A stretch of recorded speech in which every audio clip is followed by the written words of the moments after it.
I was kind of railing against the term single mother by choice. And I felt like, if anything, call me single mother by necessity or something else, but not choice. This was not a choice. It very much did not feel like a choice. But when that relationship ended and I had the information that my fertility was declining and I had already attempted egg freezing, which would kind of be like the next step to preserving fertility, and it hadn't gone well. And so at that point, when that relationship ended, I think I gave it maybe 2 or 3 months. And then I was buying donor sperm online and attempting to get pregnant through IUI, and just absolutely not in a place where I was excited about that. Every month I couldn't not try because I was so anxious about this window closing, but also deeply relieved when it didn't work, because it was not the life that I wanted. I'm Keltie McGuire, and you're listening to the Kids Are Childfree podcast. Hello, everyone, and welcome to the Kids Are Childfree podcast. Today's guest is the kind of person that I have been seeking for a long time to bring on the podcast. And you're going to hear in just a moment who that is. But if you are someone who is single, you're unpartnered, you're perhaps happily not in a relationship, maybe you'd love to be in a relationship, but that's not where you're at this stage in life, and you were grappling with this decision of, do I want to have kids and stay child-free? Perhaps your life as it is today is not the way that you anticipated. And I hear from a number of you that you always thought you'd be making this decision with a partner. And yet what you're asking right now is potentially, do I want to have kids on my own or stay child-free? And if that's you, I see you, I hear you. I know that a large percentage of our audience are actually women who are unpartnered, who don't have a relationship. And this is something I've been wanting to speak to for some time now on the podcast, pretty much since the beginning, because the last thing I want is for you to feel like, great, I'm only tuning in and hearing people who are in relationships, or maybe people, I know we've had a couple of guests who are single mothers, but let's talk about this empowered choice that you can do this on your own, should you choose to. And so I've been waiting for the perfect guest to arrive at my doorstep. Alas, it happened in the last few weeks because I came across a woman in her podcast and I thought, oh my gosh, this is exactly who we need to have on as the first guest to talk about solo motherhood by choice. Bryan is a coach, community facilitator, and she is a single mother by choice. And after a divorce in her late 20s and an exhausting decade of unsuccessful dating, Keltie decided that she was ready to separate her desire for motherhood from her desire to find a life partner. While solo motherhood was most certainly a plan B, choosing to pursue pregnancy through IVF and donor conception is the single greatest choice she's ever made. She is now a mama to her 3-year-old son and has pivoted her career to support other women who are considering or pursuing solo motherhood. Keltie hosts the Single Greatest Choice podcast and provides one-on-one and group coaching, as well as retreats for women who are considering having a child on their own through pregnancy or adoption.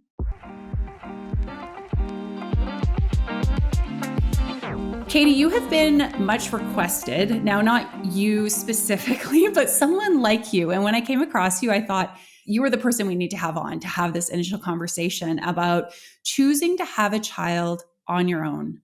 Because there are many women in my audience, and I'm sure there's folks of other genders as well, who are asking themselves, do I continue waiting or hoping or praying that the partner of my potential future child comes along? Or do I do this on my own? And I know this is a question that you grapple with all the time with your clients, and you support people to become single or solo parents by choice. But there's a second layer here that makes this even extra complicated. And that is, most of the people in my audience don't know if they want to have kids or not yet. Right. So they're asking themselves, do I want to have kids or not? And I thought if I had kids, it would have looked different than the situation I'm finding myself in, and how much of my desire or lack of desire might be tied to the fact that I don't have a partner. There's a lot that's going on. And so with that all being said, I would love for you to introduce yourself to our audience and let them know who we're hearing from and speaking with today. Sure. My name is Bryan, and I am a podcast host and a coach and a community facilitator for women who are considering or pursuing solo motherhood by choice. This is absolutely not where I thought I would find myself at this point in my life, but we'll still call it early 30s or early 30s, early 40s. Yeah. Same. Yes. Early 40s and happiest I've ever been, feel more purposeful and more like I'm just living the life that was, just designed. I mean, I wake up having days that are exactly the life that I would choose over and over again. And I just cannot shake the feeling of, I cannot believe this gets to be my life. But it's absolutely not at all what I would have thought. I mean, had I heard what my life was going to end up like, 10, 15 years ago, I would have thought, oh, that's so sad. It was not the life that I had planned. So I came into this space of single motherhood by choice, really kicking and screaming. It was something that was kind of somewhere between horrifying and hilarious, that like I might actually not meet the partner in time. Unlike many of your listeners, I never questioned whether or not I wanted to be a mom. I absolutely knew. And in fact, I really planned my life around this eventual lifestyle as a mom. I was an educator, and I think I just, I thought, well, I'll work for a while and then I'll be a stay-at-home mom, or at least I'll have summers off, or kind of have a schedule conducive to raising kids. A lot of my friends were teachers as well, and I saw their kids come to their classrooms after school. And I just, I had an idea of what life would look like. I grew up with a stay-at-home mom. And so I thought, if that were available to me, that would be my preference. But if not, then at least I'd be at school in an elementary school setting with my young kids. And so that was kind of the fantasy. I got married very young. I was 23. I'm in Texas. So culturally, that was pretty normal to get married that early. But I think I had a sense of smugness that I had kind of locked down that first step on the love, marriage, baby carriage. And my ex-partner and I were in agreement that we should wait to have children for a few years, just financially, and kind of, getting ourselves settled. But what ended up happening instead was that we divorced just before I turned 30. I think I was 28 when we divorced, and he was turning 30. Wow. And at the time, that felt like, oh my gosh, I went from being kind of ahead to really behind. I felt 30 felt so big. It's cute to look back now and think that I thought, that I thought I was old at 30. Yes, right. But I was I was terrified. And at the time it was 2010. So the dating scene was very different. There weren't apps. There was online dating, but it was eHarmony and Match.com. It was web-based and just very different. And the culture was still kind of like only desperate people do that, right? So I was joining running clubs and charity groups and, all of these things to go out and try to meet someone. And I think it was very hopeful. I think at the beginning, I thought I would meet someone who was just kind of an upgrade from my last relationship, and that I would be able to kind of solve for all the issues that had existed in that first marriage, and just kind of start over, 2.0, and get right back on track and have my kids. But that is not what happened. I spent the next decade in and out of relationships and just not finding the right partner. And I think the longer things went on, the more I thought, well, I can't lower the bar now, right? Yeah. I remember the realization that had I known my singleness would go on for so long, I'm not even sure, like I probably would have stayed in a not great marriage longer. Mm-hmm.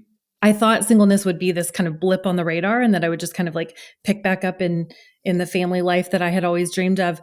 And the realization that no matter what happens from here, singleness is always going to be a significant portion of my adult life. And just not finding the partner that I thought would make it worth giving up my singleness, because I was really enjoying, single life, but also just desperate to have children. And so I don't remember really at what point I started to think about doing it alone. But when I did, it was like oh my gosh, what if I had to do that? Like it was just, I couldn't imagine a worse scenario. I think financially, I was still in education. I had kind of progressed into more of an administrative role. So I was making a little bit more money than a teacher, but not much. And, just couldn't imagine financially and logistically handling solo parenthood. But most of all, I didn't want to. And I felt a lot of shame around what other people would think of me. Yeah. Yeah. Okay. The where does the story go from here? I can't wait to delve into all this. Now, I just want to point out something you said, and I'm paraphrasing here because I forget your exact wording, but when you said something like, well, I'm not going to like downgrade now, at this stage in the game after having been single.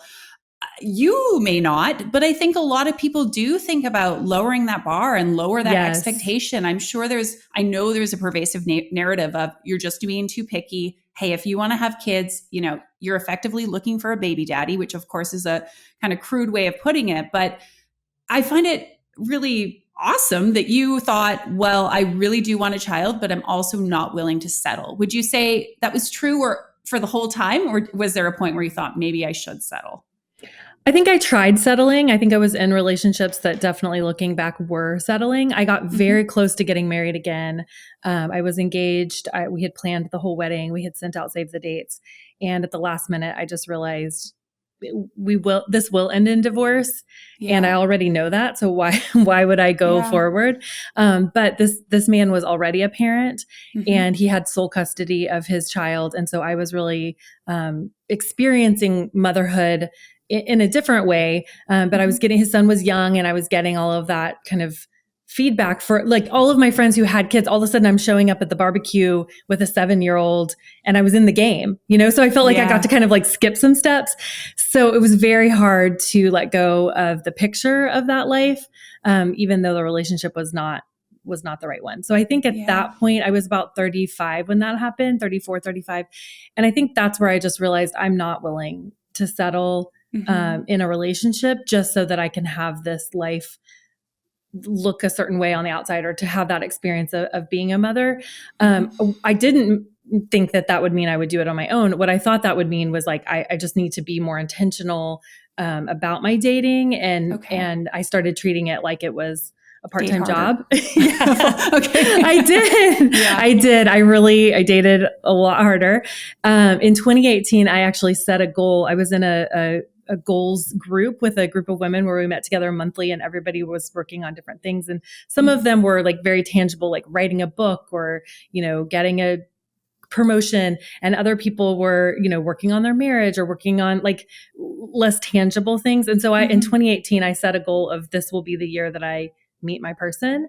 And I actually went on 50 first dates in the first 6 months of that year. Just like Drew Barrymore in the movie. Yeah. It was her, right? Or was it Kate Hudson? I don't remember, but I did. And I met some lovely people and there were some second dates in there too. So that was more than 50 dates total. And exactly at the 51st first date, I met an incredible guy. He is still a close friend of mine. And I thought, this is it. See, it paid off. This was the right move. I just had to hustle and like make it a priority. And now I've met this person. And at the same time as I met him, I think before I had connected with him, I did an at-home fertility test. I'm not really sure what inspired me to do that. I think it was a Facebook ad that I just rolled past. And I thought, I was 36 at the time. And I really just was thinking, I'll check this box and get this information back that will say you're in the average range. And I'll know, I'm still 36, so I still need to hurry, but all will be well. And instead, I got that information back from that fertility testing, and it indicated that I was on the very low end of average. So while I was still in the average range, it wasn't exciting news, right? It was something that kind of gave me pause. And so at that point, I thought I really should start considering freezing my eggs. And before that, the technology was new. People weren't really doing it the way that they are now. Like it just wasn't as prevalent. I don't know if you know this, but egg freezing became non-experimental in 2012. My divorce took place in 2010. So it was just kind of becoming a thing that people were talking about. And mostly it was celebrities. It was people with tons of money. It was not, educators who were trying to make ends meet in a pretty expensive city. And, but at that point I was in this new relationship and I really thought it was the relationship. I mean, I thought I was going to be with this guy, but it was moving kind of slowly. We were still in month, maybe 2 or so. And I decided to freeze my eggs. And so by the time I froze my eggs, I think we'd been dating 3 or 4 months, and the egg freezing process just was mildly successful. I got 7 eggs, but they had said, you probably need about 20, 25 eggs to hopefully have one live birth. And even then, we don't know if that's enough, because until you fertilize the eggs, you really don't know anything about the quality of the eggs. And so having that result of having spent over $10,000 and getting 7 eggs and being told that's not enough, it just completely sent me into a tailspin. And the best way to explain it is the relationship just completely imploded because of the fertility pressure. I knew I was not ready. He was not ready. We were not, I didn't know if we would ever be in the right place to have a child together. We were still so early. But with the knowledge that my time might be running out, there was just no way that relationship could develop in that pressure cooker.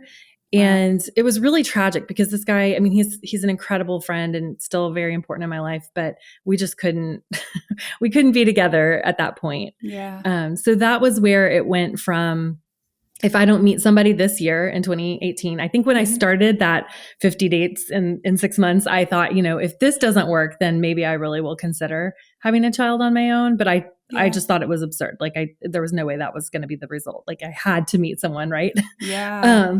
Because I was just going to hustle till I did. Yeah.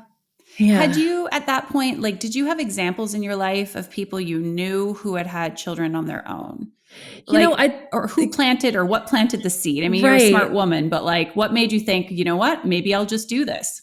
I don't know. People have asked me that question. And at first I used to say, I don't think I knew anyone. And now I've realized I did have a few examples, but they're not people that I would aspire to be like. I think if anything, had I connected the dots that like, these are the single mothers by choice that I know that had their children like in the 80s, or, I would have been like, oh, that is actually in the cons list for why I would do. Yeah. So I didn't have any examples of anyone doing this like currently that I felt a lot of shame. I felt certain that I had done something wrong, or there was something wrong with me, like that I was absolutely a fault of mine, that I had not ended up with a partner at this point in my life. I had chosen wrong. I mean, all the way to like what university I went to, because that's where I met the person that I married, and I spent 10 years with him. And I was deeply religious at the time, which I am not anymore. I loved, you had an episode recently where that was a topic of conversation, and I loved with that Alice episode. Gretchen. So yes, good, right? Yes, so good. And so I regretted like the ways that steered me through that journey, that kind of decade of my life. And I mean, just had so much regret and so much shame over where I landed. And so I think I got to a point where I thought, I have messed up my life, and I still know that I want to be a mom. And so I guess I'm just going to have to do it this way. But I was not empowered. I was not proud. I was not thinking that other amazing women were doing this. I just was, I even have a post way back on my Instagram account that I started back in 2020, where I was kind of railing against the term single mother by choice. And I felt like, if anything, call me single mother by necessity or something else, but not choice. This was not a choice. It very much did not feel like a choice. But when that relationship ended, and I had the information that my fertility was declining, and I had already attempted egg freezing, which would kind of be like the next step to preserving fertility, and it hadn't gone well. And I didn't have a great doctor telling me up front, you'll likely need multiple rounds, or let's consider doing a next round. I didn't know that most women do end up doing multiple rounds for egg freezing. I had no idea. I thought it was a one and done thing. It was a huge deal to get together the money to do it once. There's no way I could have afforded at the time to do it a second time. And so at that point, when that relationship ended, I think I gave it maybe 2 or 3 months, and then I was buying donor sperm online and attempting to get pregnant through IUI, and just absolutely not in a place where I was excited about that. Every month I couldn't not try because I was so anxious about this window closing, but also deeply relieved when it didn't work, because it was not the life that I wanted for myself. Wow. I mean, I can only assume you must have, like, I hope, so much love and compassion for past Katie. Like, just you describing that, how much pain it sounds like you were in. And I can understand the shame, because totally different situation. But as a woman, just having been on the fence, I felt like there's something wrong with me for not knowing. Why am I broken? Yes. And we have such a narrow definition of what it is to be a quote good woman and how life should look. And it should, be that path like you first described, meet, fall in love. What was the expression you used? Love, marriage, baby, carriage. Thank you. Love, marriage, baby, carriage, all that good stuff. Yeah. So It's like the old song, KISSING. First comes love, then comes marriage, then comes baby and the baby carriage. I had to say the whole thing because you have an international audience. So there you go. Okay.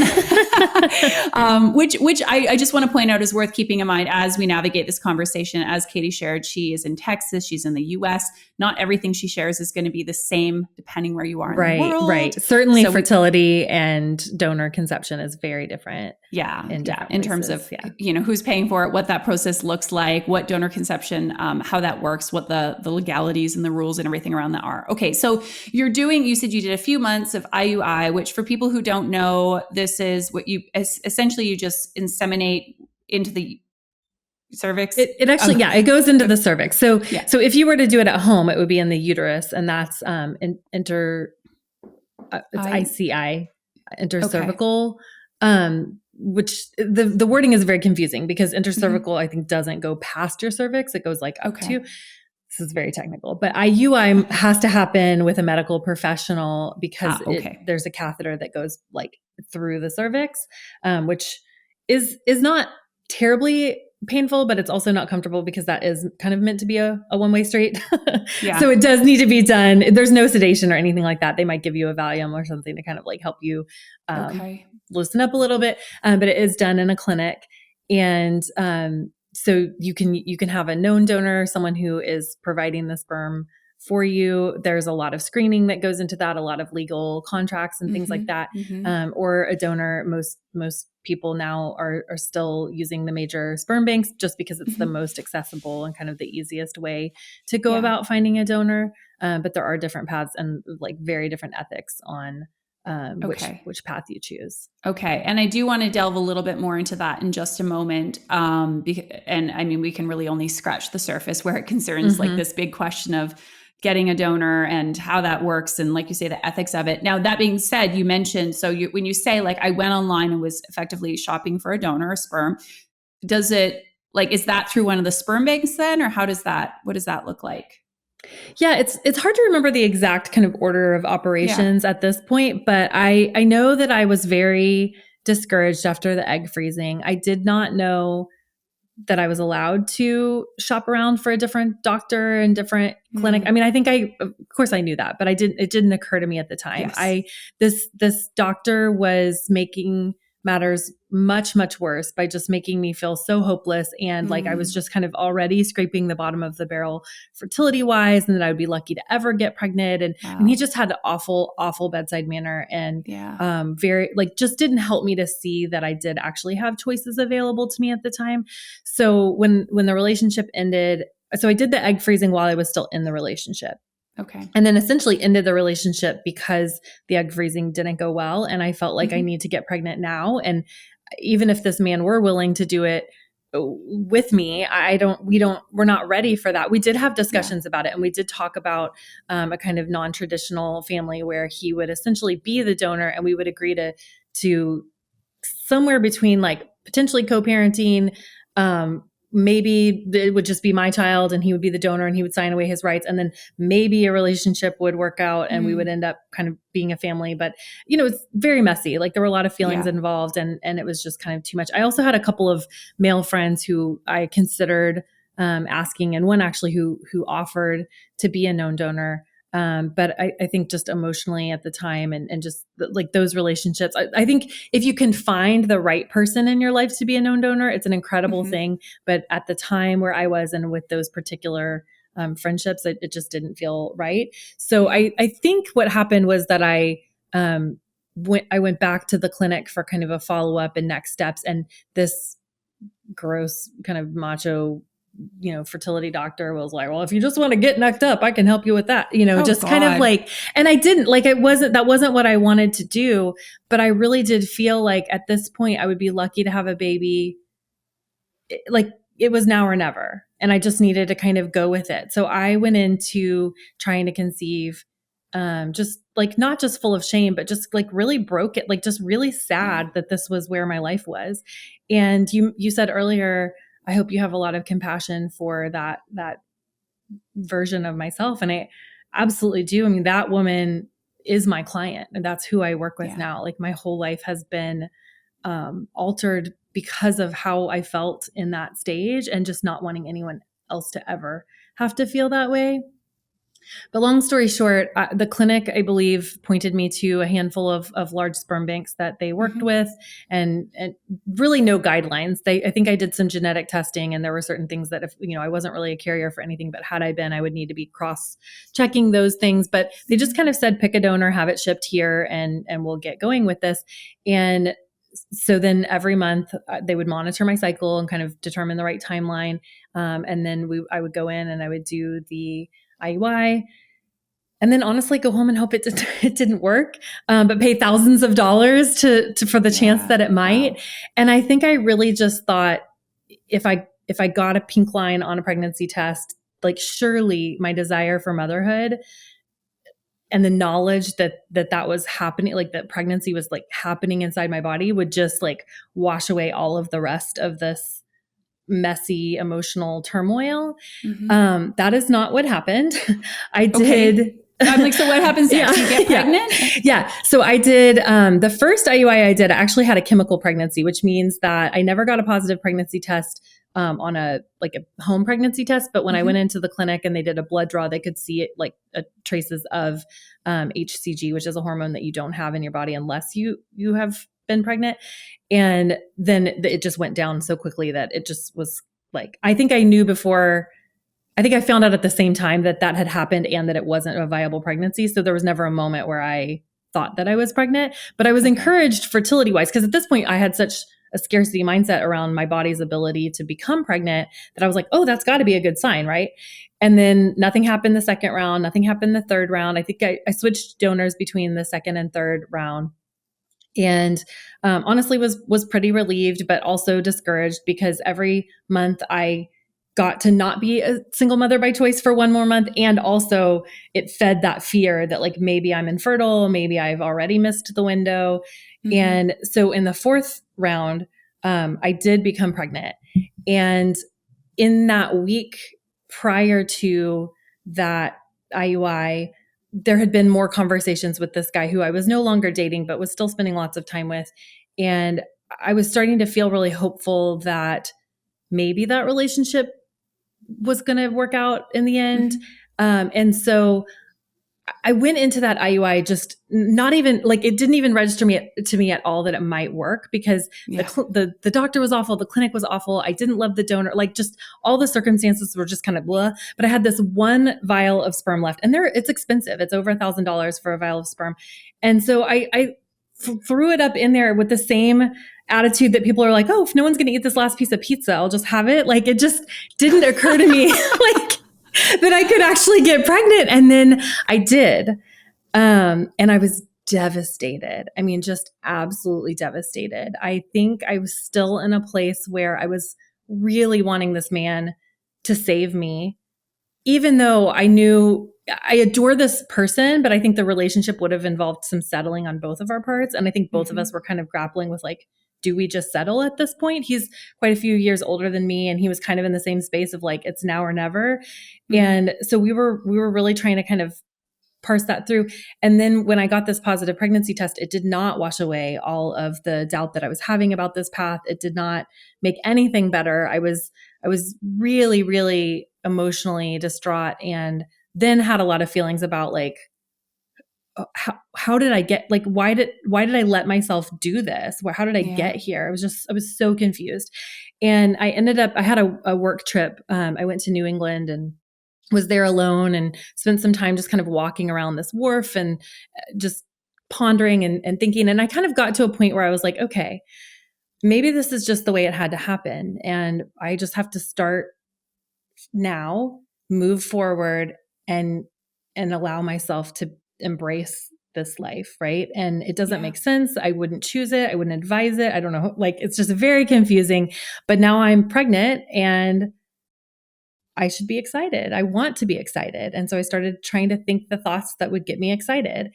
And then I came back from that trip and I went in for my first ultrasound, and there was not only was there no heartbeat, there was no baby. Like there was no fetal, like it had never developed. So what they could see was essentially the yolk sac that becomes the placenta, but the fetal pole, which becomes the baby, never developed.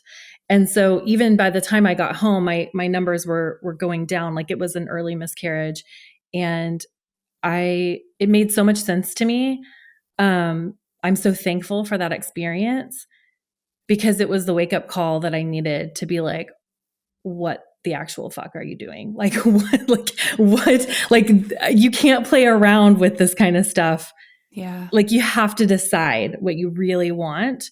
And so that led to months of therapy and coaching and personal development, which I was already doing, but just I just kind of allowed myself to be more honest and less perfectionistic about pulling all the outward pieces together and making life look a certain way and figure out like, what do I actually want my life to feel like, not to look like, because right now I'm 37 and going through a miscarriage and I don't know if I'll ever be pregnant. It's not going to look on the outside. Because even if I met a man that day or this guy that I had been spending time with, like maybe we figured out, it still was never going to look like the life that I imagined. There wasn't time for the wedding and the white picket fence and the like, none of that was going to happen. And so I really had to tune into like, how do I want to feel and what can I control? Like what parts of this are in my control that are going to help me feel the way that I want to feel? Because I can't make it look like the Christmas card, it's just not going to look that way. I love that you asked that question because I don't know if you know this about me, Katie. I know we've spoken once before, but that is one of my very favorite questions to ask myself, to ask my clients. It's so powerful. It really can help serve as a barometer for our whole lives and the decisions that we make. And so, but I mean, what an incredible shift then for you. I like how you describe that, the way it looks versus the way it feels, from how things are on the outside versus how they are in the inside. Okay, so you kind of got yourself together. You're like, all right, Katie, time to like bear down and like figure out what are we going to do moving forward, and to not to say I don't want to say you half-assed it before, but there was of course this like push and pull and like, do I want this? I don't want this. I was very confused. Yeah. Okay. So then what happened? What's next? So I think there were a number of months. There were so many things I didn't know, but with a pregnancy loss, even when that early on, it took months for my hormones to like come back down to baseline so that I could try again, which was actually like such a blessing because there were just these months where like I just couldn't try even if I wanted to, and I didn't want to. And so like for once, like it felt like my heart and my body were like on the same page. We are not trying to get pregnant, right?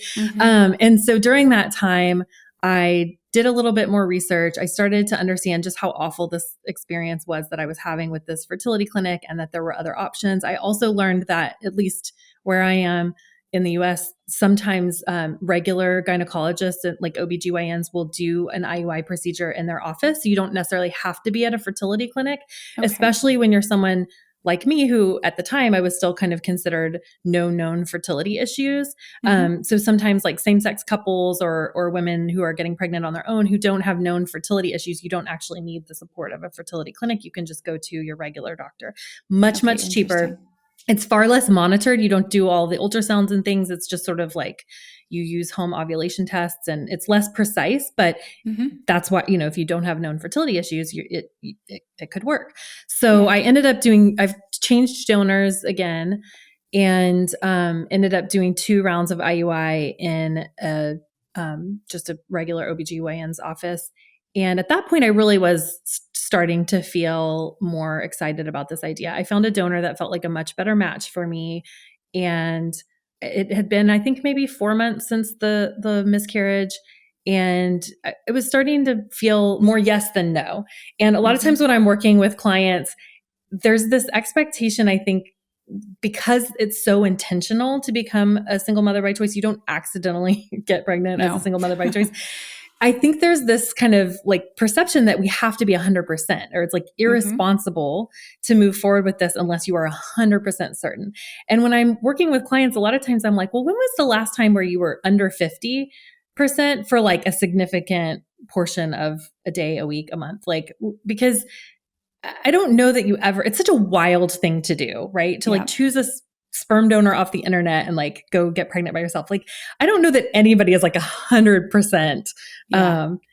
Even within like any given day, you waver on like, what the hell am I doing? Like, what is this, But I think that probably couples feel that way too on like, kids right now, another kid, like, it's a huge life-changing decision. So I was giving myself a lot more grace and really kind of thinking long game. I started to think about, I have the rest of my life to find a partner. I imagine that many of the men I'll meet down the line, because at this point I'm, in like getting closer to 40, dating men in their 40s, like they'll have children, they'll have like, it'll be most likely a blended family. So not knowing when or if that's going to happen, or how old those kids will be, or what my relationship would be like with them, I know that I want the experience from birth of being a mom. I know that I want the experience of pregnancy.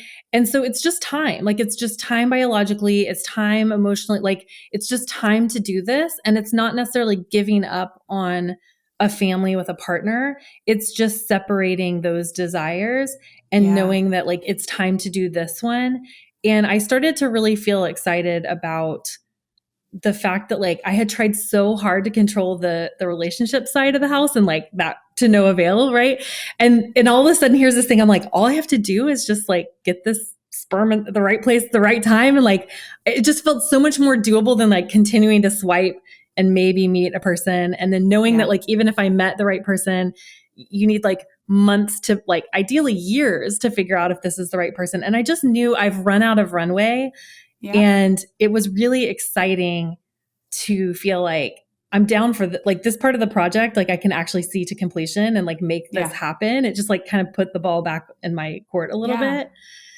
Yeah. And you can do it on your own. I mean, there's still obviously involvement of other, parties, the doctor, and you've got the sperm donor, and there's obviously different factors that play into if it's successful or not. But the fact that you're not going to be reliant upon some potential person you may meet having the same feelings and being on that same page and having, like you say, that time and progression for that to develop.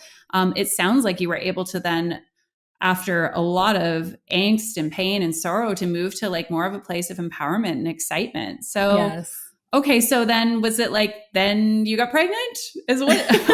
Not exactly. Not yet. Okay. So that was fall of 2019. I did 2 more rounds of IUI in a OBGYN's office. They were unsuccessful. And I found a different fertility clinic. I found like, honestly, the world's best. I mean, she is incredible. Her name is Dr. Natalie Crawford. And I would highly recommend, if anyone finds themselves in a place at any point where they are moving forward with having kids, to find her podcast and all of the content that she puts out on YouTube. She is such an incredible fertility doctor. And I was very lucky that she's here in my hometown of Austin, Texas. And so I started with her clinic. And the very first thing she asked me, and I can never talk about this without crying, so just be prepared. The very first thing she said was, "What's your goal? Like, what do you want? What do you want your life to look like?" And I thought I didn't get to have a goal, because I thought my goal was have a baby now before it's too late. And that was the only thing that I was allowed to want. And even that was like iffy, right? And here's this beautiful, smart woman who says, what do you really, really want? And I said, I really wanted a partner, but now I think I just want to be a mom. And I think I want to have more than one kid, but I'm 38 and I've had all of these unsuccessful IUIs and I've had a miscarriage. And like, I don't know, like, I think I just want a baby, but I don't like even know if that's like too late or too much or whatever. And she was like, no, hold on. Take a deep breath. Let's go back to the part. So you want to be a mom. Do you want to be a mom right now? And I was like, what do you mean? Right now is the only time there is, right? She's like, no. Ideally, do you want to be pregnant right now? Or do you just want to know that you can be a mom someday? And it just blew my mind that like we were even having this conversation. And then she listened to me say, I want more than one child. And she was like, we can do all of this. And then I got real bold and I said, and I'm really sad about closing the door to having a biological child with a partner should I meet someone. I know it's unlikely. I know and I just kept saying it's too much. It's too much. And she's like, girl, I got you. Like all of this is possible for you. And so what we ended up doing, that was at the very end of 2019, we ended up doing another cycle of egg. It wasn't egg freezing this time. We did another egg retrieval. We brought over the eggs that I had frozen previously, those 7 measly eggs that I was told not to expect anything from.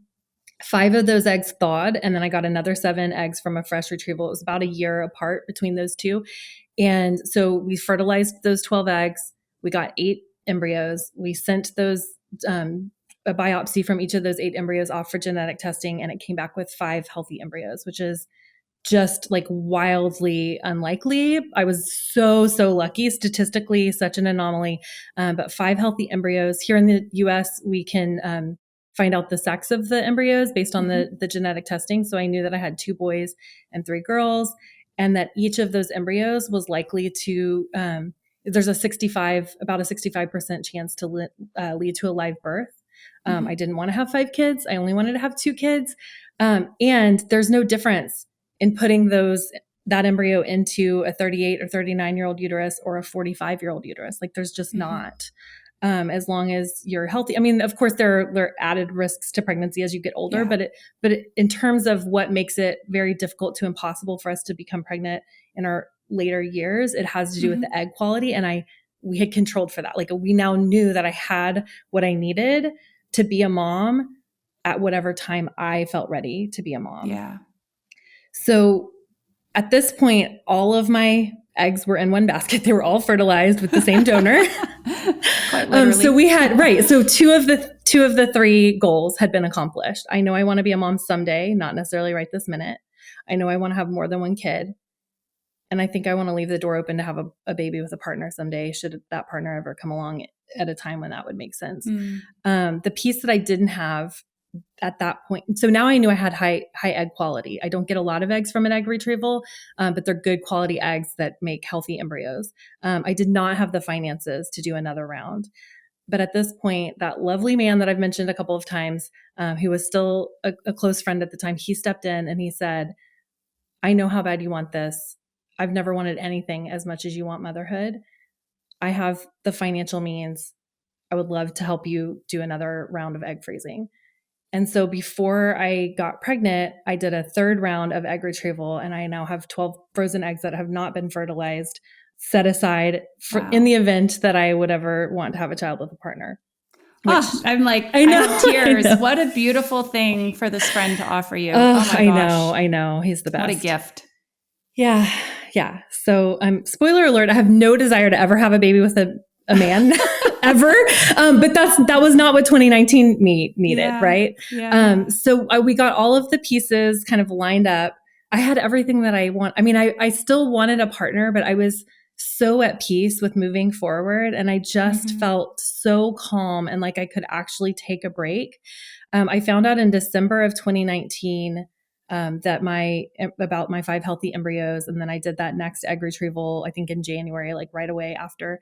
And so I had everything was set up, and I thought, the world is my oyster. Like I could get back on Hinge and start swiping. I could I don't have any rush anymore. So now I just get to decide when I'm ready to move forward. And at that point, I was pretty sure I was going to move forward as a single mother by choice, but I also felt like I didn't have to, because now what I got from those embryos is not just the embryos that could eventually be my future child, but also the knowledge that my egg quality was decent. And so those 12 frozen eggs meant so much more, because I knew that the likelihood, if I did find a partner, that those eggs would land in a viable embryo, a viable pregnancy, were so much higher than what I had been led to imagine.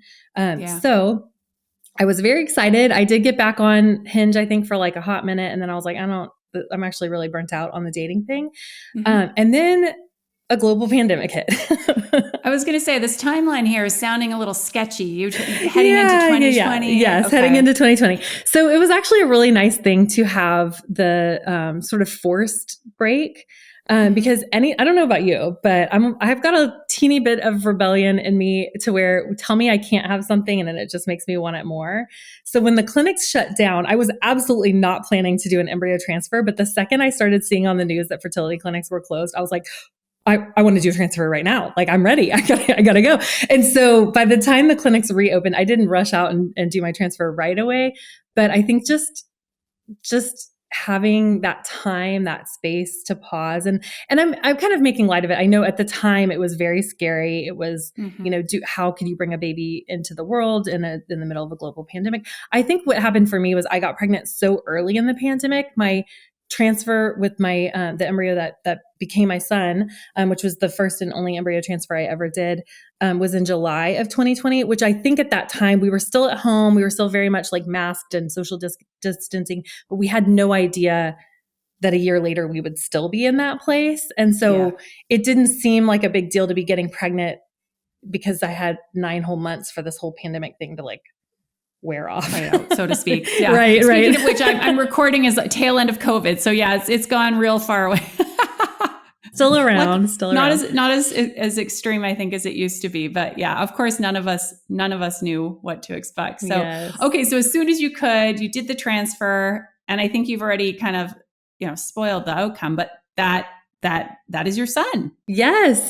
And so I got what this doctor gave me. I mean, so much, like I can't even talk about her without just like completely losing it. But I got to go to this embryo transfer excited and so hopeful, and not even like hopeful isn't even the right word, because I was certain, like I knew that this was going to work. And I was already I felt so connected to this little being who was going to be my son. I got to select which embryo that I was going to transfer. So I knew it was going to be a boy, which was my choice. And I got like dressed up, did my hair, red lipstick, I know everybody at the clinic was like, oh, she must have something after this, because you have to like get into like a gown and make a baby at the clinic. But it was just such a sweet day. I took myself out to a really nice lunch after. And it was just the start of this beautiful pregnancy. And there was so much intimacy in this experience because I didn't have a partner, because it was just my son and I, and it was me. I had spent the last year like trying to love myself, like learning how to love myself and love my situation and have compassion for how I got there. And by the time I finally got pregnant on my own, I didn't feel alone at all, because I was so happy in my own company. Like I had just done the work to be happy where I was. And around the same time, in March of 2020 is when I started my podcast. And so I was already sort of running into women online who were single mothers by choice and thinking, well, she doesn't seem like a massive loser, but she must be the anomaly, And then I would like find another one. I'd be like, she actually seems really, she has an Ivy League degree. Oh, okay. Like she, there are like all these women that I was like, well, she's the exception to this rule that like all of us somehow are these massive losers who failed somehow to find ourselves here. And then it just became so apparent to me that I could no longer hold on to this belief that there was anything wrong with me for landing where I was, because of how many incredible women I was meeting. So I started my podcast just to capture some of those stories, honestly, because it was like self-soothing. Like I was still just trying to, I was grasping at these tiny little straws that were coming through that were like, wait, maybe this isn't some horrible failure. Like maybe this actually is a thing. And I started to see that the option had been available to me to settle multiple times in multiple ways. And I started to really feel proud of the part of me that knew that I was worth more, that knew that I could create something or wait for something or stop waiting for something that would feel better than being lonely inside the wrong relationship. And it's not that I couldn't get a man. It's that like which was the story that I was telling myself. I couldn't get a man, or even worse, I could get a man and then I would scare him off once he got to know me. That's what I was like battling. But what I realized was like what I wanted was just not on the menu. It just hasn't been on the menu yet. And if it really truly is the thing that I want the most, then I know how to keep waiting and keep trying and keep holding the hope. But what I actually want the most is motherhood. And I understand the timeline for that. And so I'm willing to shelf this thing that I really, really want for this thing that I want even more. And that is fucking hard. Like, it is hard to take something really good and say, like, if I only get to have one, I'm going to take this gamble and make it this one that I feel like A, the time might run out, and B, I have a little bit more control. Yeah. I know our conversation's not done, but this, like, just listening to you talk, I can tell you this conversation is going to impact so many women so positively, regardless of their relationship, situationship, whatever their story is, because I mean, what an incredible story of personal growth and discovery and identifying and claiming what it is you want, which is really at the heart of the work that I do. It's helping women say, this is what I want. This is what I want more than all those other things that I also probably want, sometimes that are at odds with what we want. And that is hard work to do. And I mean, you should, I know you are, like, feel so proud of yourself. And what an incredible gift of a mother you must be for your son. You know, part of what can happen is when we're grappling with this kids or child-free decision, we really start going in circles. We get stuck thinking the same things over and over again, sort of being in our well-worn ways. And it can be really hard to take our thinking and our decision-making in a fresh direction, to actually get new insight and to feel like we're making steps forward towards a path, whatever that may be. If you want to break out of that rut that you are in and to get some insight from someone who is not your partner or not your mom, not your best friend, somebody who can really be impartial in this decision and can ask you thoughtful questions and who can make observations about what they're hearing and what you're seeing as far as where you're stuck and what it is you want, you definitely want to check out my Clarity Booster offering. This is the most accessible way of working with me one-on-one. What it is we meet for a 1-hour coaching call where we're going to tackle a specific aspect of your kids or child-free decision, where you're feeling stuck. I'm going to ask you a bunch of thoughtful questions. And after that coaching session, I'm going to give you some specific takeaways and exercises for you to do on your own after our call. Then a couple weeks later, we're going to meet up for a 30-minute follow-up call where we're going to see what kind of traction you've made, where you're at, and where we go from there. If you're interested in checking out the Clarity Booster offering, it's only $349 plus taxes. So it really is the most affordable way of working with me one-on-one, of getting my eyes and ears on whatever it is you're grappling with. I'm going to include the details for the Clarity Booster in the show notes of today's episode, and you can also find those over at kidsorchildfree.com. Again, that's the Clarity Booster. I look forward to hopefully hosting you soon for one of these calls. Back to the show. So, okay, so talk to us about like pregnancy and then having your son. And I want to hear about like life as a mom today. So bring us on that journey. Yeah, absolutely. Well, I'll start with pregnancy. Pregnancy was best thing I've ever done. Like, I loved being pregnant so much. And I know that's not every woman's experience. I work with a lot of pregnant women, so I absolutely know it's not mindset. It's not people just deciding to love it. It's not even like an opinion, like, you know, you love basil and I don't like it or whatever. It's like women absolutely have horrific pregnancy experiences, and I was not one of them. So I don't count it as like a moral like tick in the column that I loved pregnancy. I just got super lucky. But we need these stories too, Katie. I just want to say, because there are a lot of people listening who are terrified of pregnancy. They're terrified of childbirth. They're terrified of the early years. And can we please hear some stories that run counter to a lot of these ideas that are very pervasive? So you're welcome to love it. I felt great. I think, okay, so we were still like deep in COVID. Like we're working from home. We're not seeing even like family members. We're masking it everywhere we go. So the world was weird and there was a lot of fear. And I was worried about family members with immune compromised situations. And, you know, I mean, it was a hard time, but also all I had to do was like walk 10 feet to my computer and like put in my work day and then log off and like lay around and watch like trash TV and eat grilled cheese and macaroni, which were the only things that sounded good. Like some form of like carb plus cheese was like all I ate through my whole pregnancy. But I went on walks all the time during pregnancy. I got a dog. My dog had passed away about a year before COVID. And so I wasn't sure if I was going to get another dog, but ended up adopting the sweetest little dog in those early months. About 2 months before I got pregnant was when I adopted my dog. So I was going on lots of walks and I felt wonderful. And I had this really interesting experience. So a girlfriend of mine recommended a pregnancy book by Deepak Chopra. And I was like, that's not what I thought you were going to say. I'm like, no, it'll be what to expect when you're expecting. No, I was like, let me tell you 10 reasons why I'm absolutely not reading that book. But I did mostly just because she wouldn't give it up. And I just wanted to like be able to have an intelligent conversation about why he had no business writing a pregnancy book. But it was really interesting. And I don't actually remember a lot of it. But one of the things I do remember that he talked about was that in the Western world, we always talk about like having a baby, like, oh, once I have the baby, I'll go on walks with the baby. But in the Eastern culture, like you already have the baby. Like if you have the idea that you want to be a mother, you already have the baby. And certainly when you're pregnant, you already like very physically have the baby, whether you're like showing or they're just a tiny speck, like the baby is there. And so I started thinking about these walks that I was taking during COVID as like walks with my baby. And instead of imagining, oh, when I'm pushing a stroller, it was like, no, he's already here. And I just really got to experience my whole pregnancy.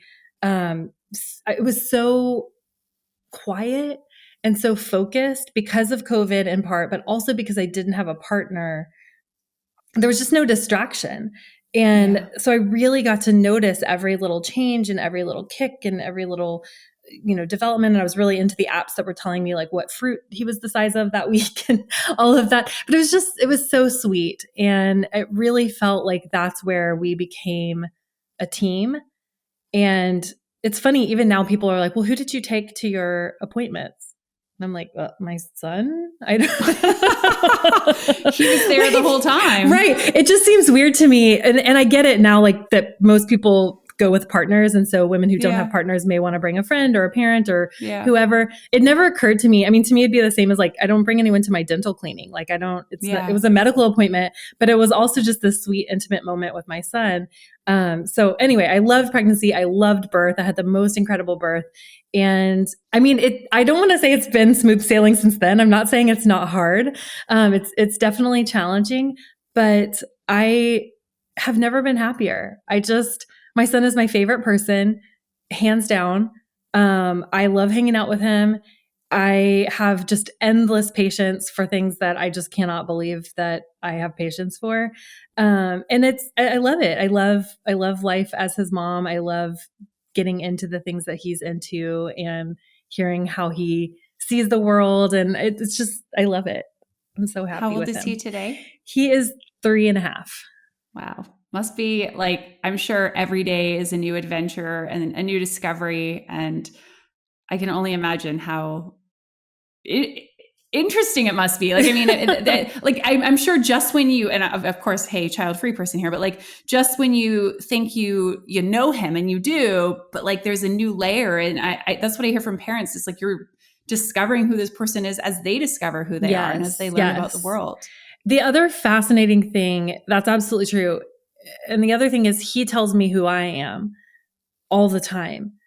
And it's very humbling. There was a time, I mean, even just this week, his name is Miles, and I don't remember what he did, but I didn't raise my voice at him, but I said his name in kind of an exasperated, I was like, oh, Miles. And he looked at me and goes, can you try again, Mama? Oh, bless him. I'm like, you're right. I should try again. Cause I wasn't actually frustrated with him. I was frustrated with the situation. And he was just the one that I was like taking. But it was just such one of those moments where I was like, yeah, you're right. I should try again. That's not how I want to treat you. That's not the attitude that I want to have. And so he helps me all of the time to see, like, I remember I used to intentionally take my phone and set it on the kitchen countertop and like kind of put it in a timeout so that I could be more present with my son. And I remember the first time he took it out of my hand and put it up on the countertop himself. And it was before he could even speak. really. I mean, he was kind of, saying some words, but he was able to tell me, I need you to pay attention to me. Wow. And there's just so many moments where he's reminding me of who I want to be and where I want to be. And he just is such a great teacher. And I think that my experience of learning from him and learning with him is very different because there's not another adult in our home.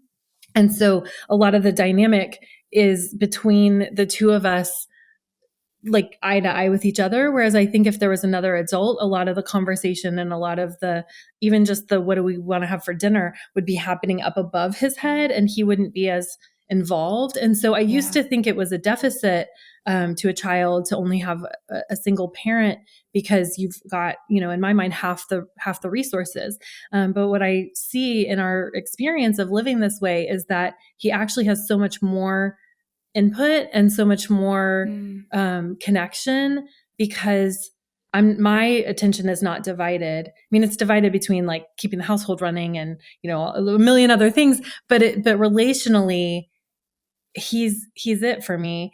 And even just the little things like, where do you want to go to dinner? It's the two of us trying to decide. And I kind of toggle between he's 50% of this household and also he's 3. So sometimes I just sometimes decide. You get a little more weight in that equation. You're like, my 50% counts for 90%, right? Or 100. Yeah. But there are so many times where it's like I see my programming come through. Like, he'll be jumping on the couch, and then I'll say, Miles, don't jump.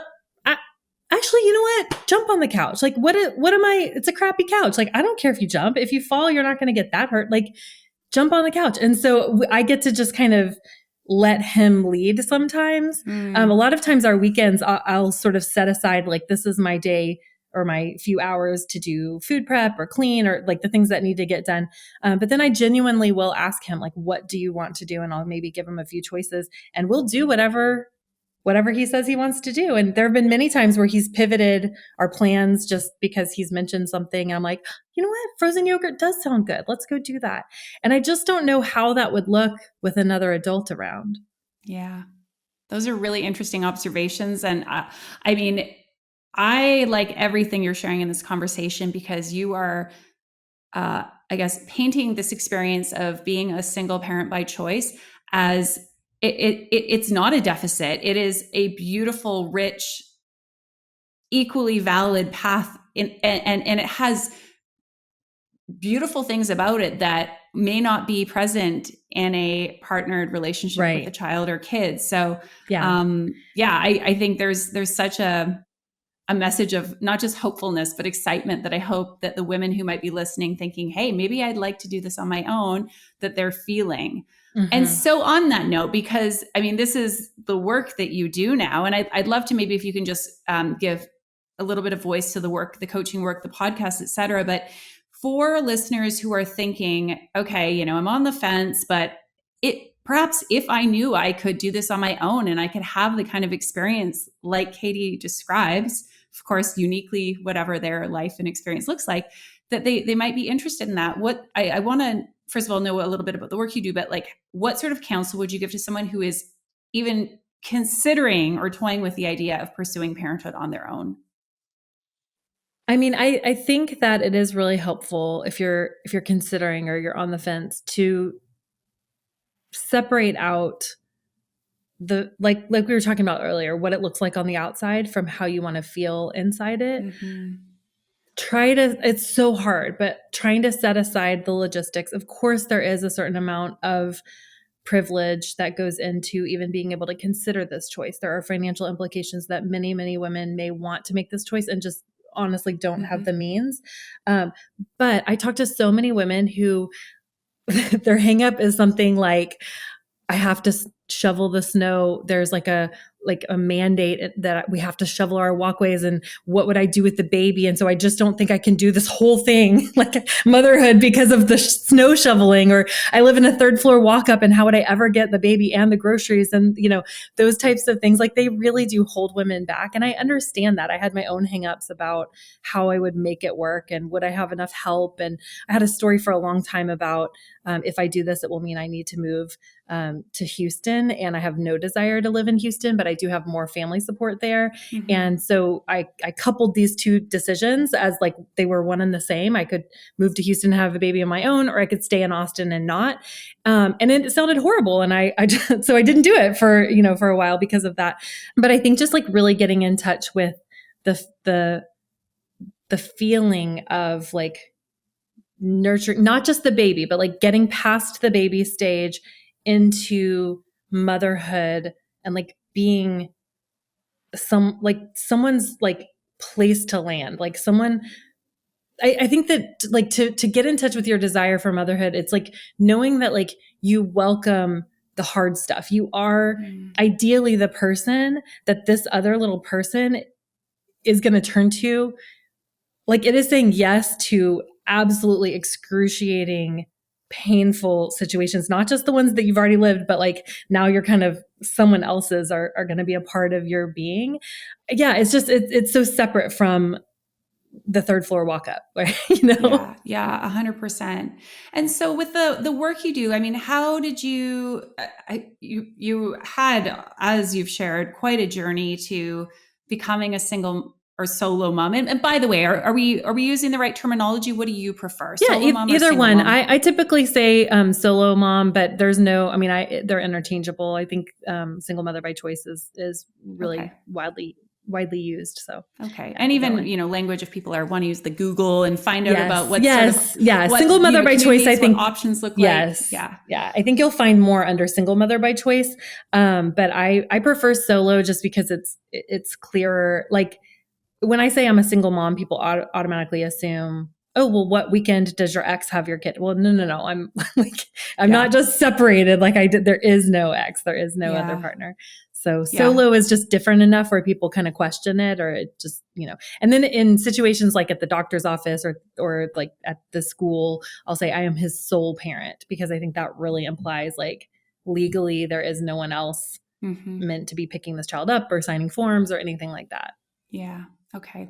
And so how do you support women do you support women who've chosen this path, who are thinking about choosing this path? What does that look like?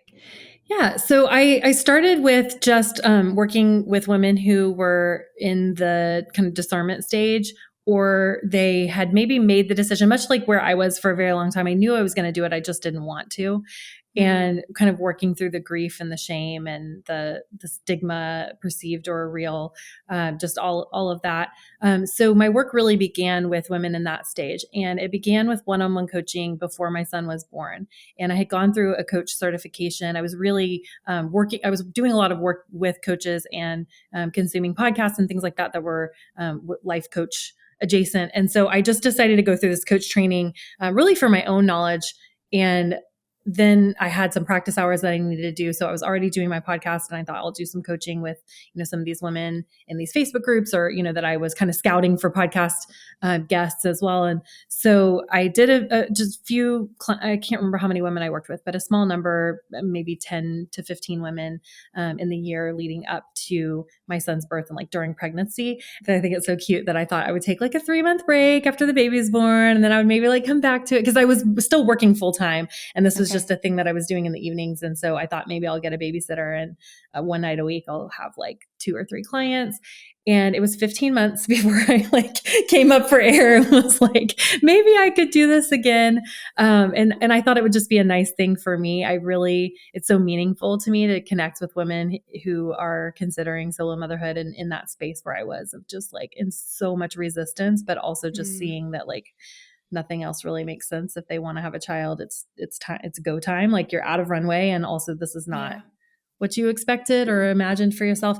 And so when I came back to coaching, I had been doing my podcast all along. So it was like slowly growing this community and group of women who were interested in this topic. And I started to kind of put it out there that I was maybe going to take on a couple of one-on-one clients.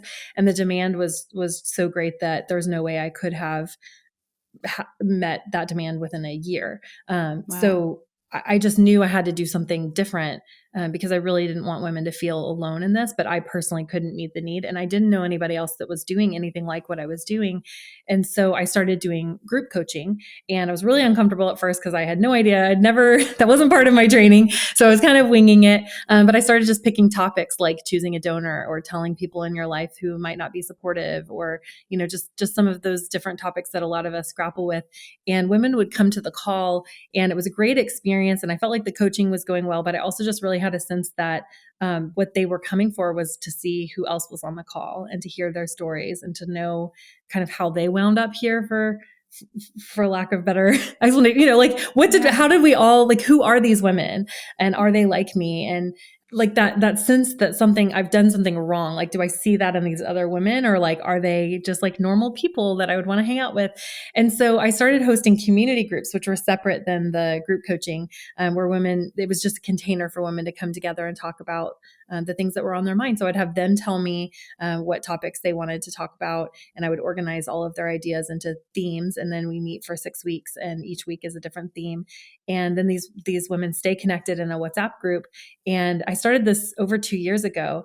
And I would say most of the groups still communicate weekly. Most of the groups will have a standing monthly reunion call. Many of them have gone on to have children. Some of them are working on number 2 at this point. And they're just such a beautiful support network for one another. And it's so nice for that women in all different stages. We've had very young women who are like, in 5 years, this might be a path for me, all the way to women who are pregnant when they join, and they're just looking for other like-minded women. And so the community groups have been really essential, I think, to the work that I'm doing. And then I also continue to offer the one-on-one coaching. And now I've expanded into different stages, because what happened was I became really good friends with a lot of my clients who kept asking for more and more and more. And I was like, oh, I don't do that. And they're like, right, but no one does, so you should. So now I offer a childbirth class for single mothers by choice. I don't personally run it, but I work with a doula. I have community groups that are specifically for women who are currently pregnant. And I am now running my first cohort of a parent coaching course. So I went through a separate certification to become a certified parent coach. And I'm working with solo moms in parenting, and how to regulate our own nervous system so that we don't lose our shit on our kids, which is a challenge when you've got a toddler.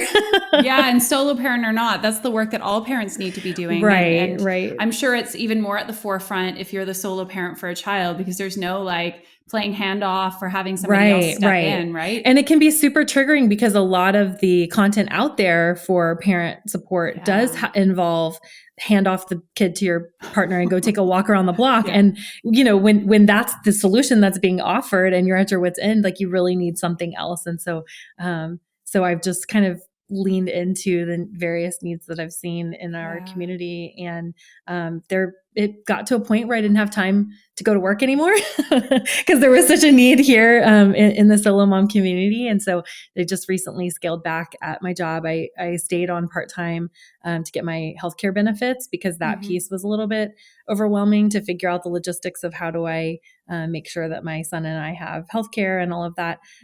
So I'm working part-time right now, and doing this coaching work as much as I can, and eventually we'll be doing it full-time. Yeah. Fantastic. I'm it's so funny how Katie and I connected. And that is, I was searching, I think, Childfree podcasts or something along the lines of what I do, trying to actually think about podcasts that I might appear on as a guest, or just to kind of see what's out there, what people are listening to. And your podcast came up, which I would have mentioned the title at the very, very beginning of this episode. But what is the name of your podcast? It's called The Single Greatest Choice.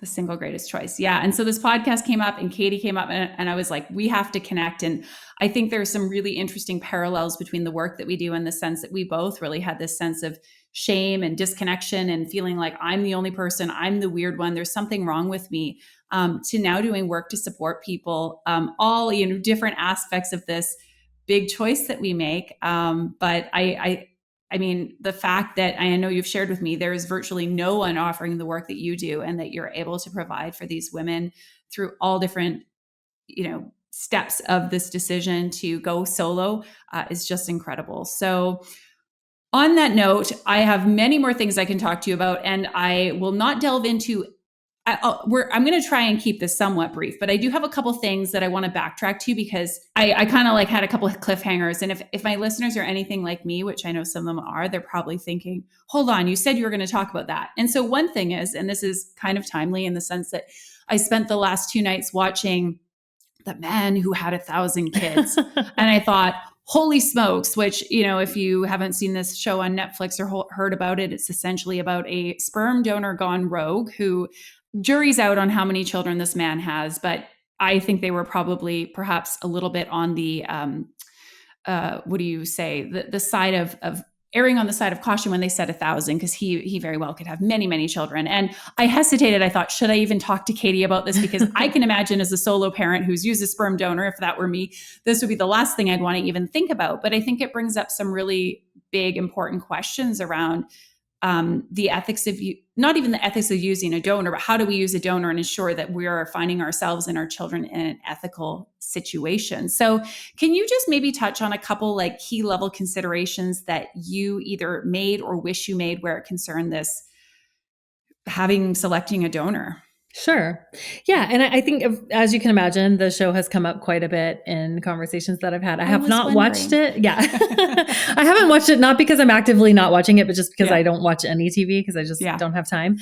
Yeah. So it comes up and it's not a concern, right? I'm not saying, oh, that's, that would never happen or it's only happened in this one instance. There are serial donors out there and there are several known serial donors. One kind of note is this man named Kyle Gordy, who was recently on Love is Blind.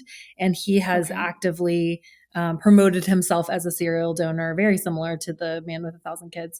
He might have even been referenced on that show. I'm not sure. But anyway, I do think there's like a kind of this pathological desire to spread one seed that is a thing, right? That's not your typical donor. So in the same way that people could say, oh, online dating is extremely dangerous because you could end up with like an axe murderer. Sure, you could. And probably most of the men are just normal guys trying to find their person, right? So there is a level of caution and precaution that you want to take and you want to kind of do due diligence, but it's not a reason to not consider using a donor. I think it's just the more you know, the better informed you are and the better choices you can make. I was on the very low end of being informed when I made my decisions. You got to remember this was, 5 years, more than 5 years ago at this point, when I started down this path. And I had a clinic who said, these are the banks we work with. And so those are the banks that I went to. And they are some of the biggest with the most donors, but also kind of the least regulated here in the US, some very large, and they're international banks. Most banks, they're housed or based here in the US, but they will sell to the UK and Australia and, all kinds of different places. So the family limits are barely regulated, if at all. They say they have limits, but when you really get into how they are regulated, it's not. I mean, personally, I was told that we would have no more than 25 families using the donor that I selected, which that seems like a lot because if on average families, let's just say have 2 kids, like that's 50 half siblings, like that's a lot. But my son quite easily has double that, which was not what the deal was, right? That is not the contract that I signed. And that's extremely typical for people that use a large sperm bank, that it's just not regulated. There's also not a great system for receiving donor health information after the initial intake. So a lot of what is recorded for the donor's health history is self-reported. It's not cross-checked in any way. And if you think about it, a lot of these donors are very young. They're college or grad students. And if they didn't call their mama to get their health history, like they don't know, or they're 19, 20, 21, like their health history hasn't happened yet. They haven't been diagnosed with the thing that you would want to know about if you were going to procreate with them, right? Or even their parents haven't, because a lot of them have parents that are my age. And so they haven't had cancer yet, or they haven't gotten, whatever the thing is that you're wanting to screen for.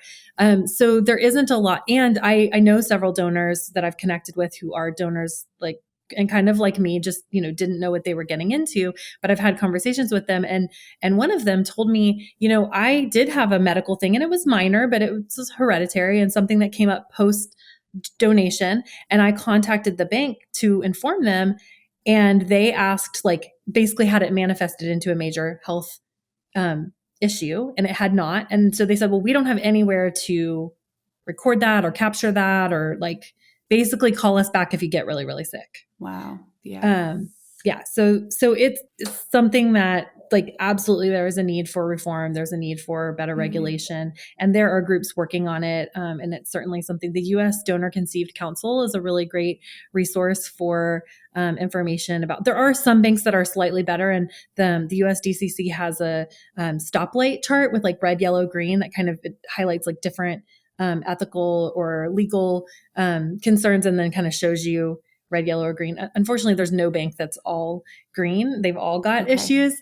I think that, there's pressure on the industry right now, and there are. I'm very proud to be friends with a couple, two women who are just complete industry disruptors. Their names are Paige and Danielle Winston, and it's a married couple.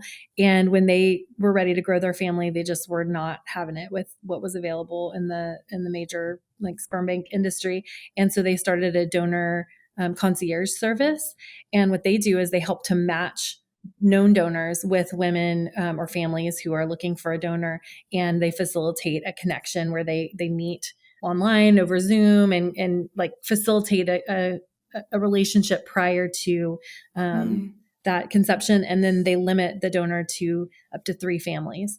So it keeps it very small. And they are just like, their business has exploded. They can barely keep up with the demand. And so I think that we'll see more and more people going outside of the industry, just because it's safer, it's more ethical, it's better for kids. Yeah.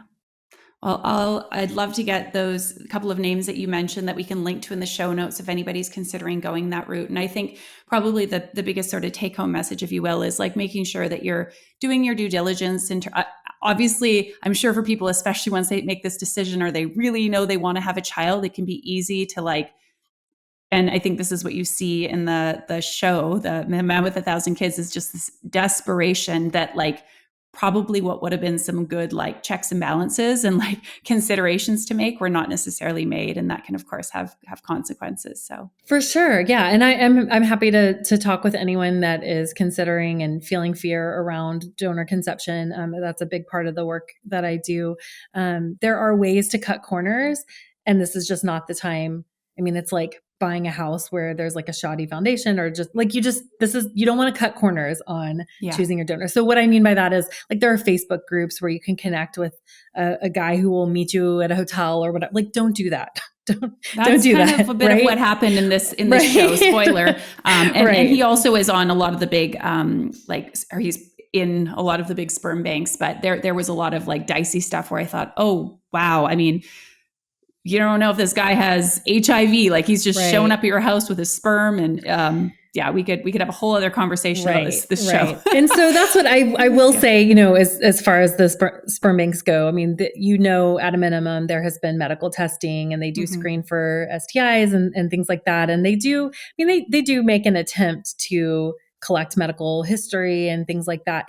When I was choosing a donor, as I mentioned, I had 3 different donors. I changed course multiple times, and it's in part because my values around what was important to me had shifted. And ultimately I decided that what was most important to me was not height or weight or hair color or eye color or any of the things where, at first I thought maybe I would want my child to look as much like me as possible so that the identity piece wouldn't be as like confusing for the child. But ultimately I just thought, I want to find somebody who seems like a decent human being. And through their writing, and they do provide a lot of information. So there were essay questions, and there were recorded interviews so you could hear the donor's voice and things like that. And I chose someone that I thought was a decent human being. And he is, in fact, a lovely human being. And part of what he's done is make himself available, even though the banks don't facilitate connection between the offspring and the donor until age 18. He really put himself out there to be found. And I've connected with some of the donor sibling families that share our donor, and through them have made contact with him, and we've had several phone conversations, and we text back and forth, and my son has FaceTimed with him, and he's just he is who he seemed like he would be, and he's a really lovely person, and so his mom, who's been just more of like kind of an Instagram connection, but just someone that always likes the cute photos of my son, and so I got really, really lucky, and I also just wanted to share that because I don't want people to be creeped out by to me, it's very similar to online dating. It's like, are there creeps on dating apps? Absolutely. Yeah. But does that mean you shouldn't like have faith that there is also like solid people there for the right reasons? Like they're out there as well. Yeah. 100%. Thank you for that reminder. And I'm not trying to fearmonger by telling you like, P.S. if you're thinking about getting a sperm donor, just don't even watch the show. Just follow Katie's counsel. Okay. Before we wrap up, Katie, and of course, I feel like I've left many stones unturned because there's so much more we can talk about with this, especially with you being the first solo mom by choice that we've had on the show. I'm sure we will be having future others, but alas, we must wrap up our conversation. And I do have 5 questions that I like to ask all of my guests, sort of in rapid fire fashion. So The first couple questions are, finish this sentence. Being a mom, or let's say being a solo mom by choice, is at least not harder as partnered parenting and possibly easier. I like it. Being a solo mom by choice is not a consolation prize. What is one tool or resource that you think would help people with this decision of whether to have kids or not, and specifically whether or not to be a solo parent by choice?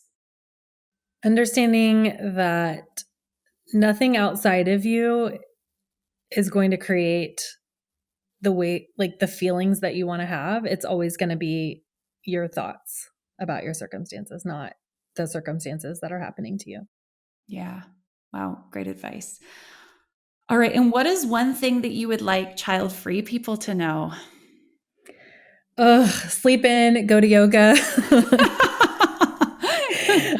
Read a book with your eyes instead of just listening while on the go. Yeah.